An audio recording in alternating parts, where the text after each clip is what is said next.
Obviously, this is a unique week with international break, but training today really fast-paced, good energy. How was it out there?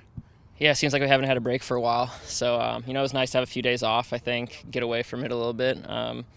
People feeling pretty good because we've won 8 straight games. So I think for us it was a good time for a break. I think mentally, physically, and coming back yesterday, it's kind of an introduction. But today, guys were ready to compete and get back to it, which, you always want to when you're feeling as good as we're feeling right now.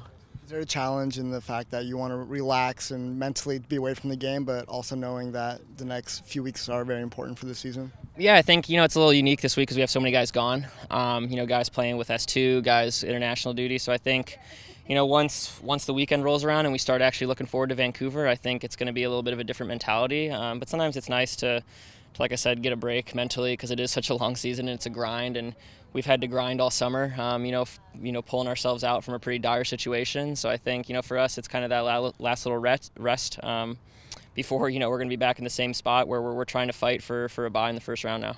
Seems like the last time that you were able to relax and rest was when you were coming back from injury and you really, thought about where you can improve and how you can find spacing in the field and all that. Yeah. Looking back on these past couple months, did you feel like you were able to achieve all that you were hoping to when you were injured?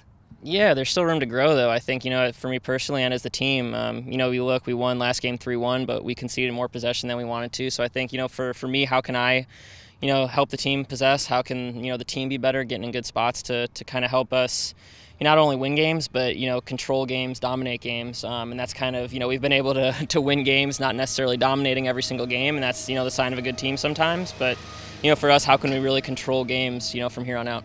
How important has it been that there seems to be a specific starting 11 consistently now on? Yeah, I think, you get used, you kind of get the, continuity, the feeling of who you're going to be with, the confidence, and I think it helps when you're winning games, just whoever's going to start on the field. I think when you're winning games, everyone's going to be confident that we're going to win that game. But we know we have a lot of guys that can play. It's not just those 11 guys, and, there's guys that aren't playing that, are worthy of starting in this league for sure. So I think for us, we've, it's made practices so much more competitive because guys have wanted to get into that starting 11, and, when we do, slip up and tie or lose a game, there's going to be guys that feeling like they should be starting. So it's the pressure on this current lineup to go out and win every game because, no spot is guaranteed on this team.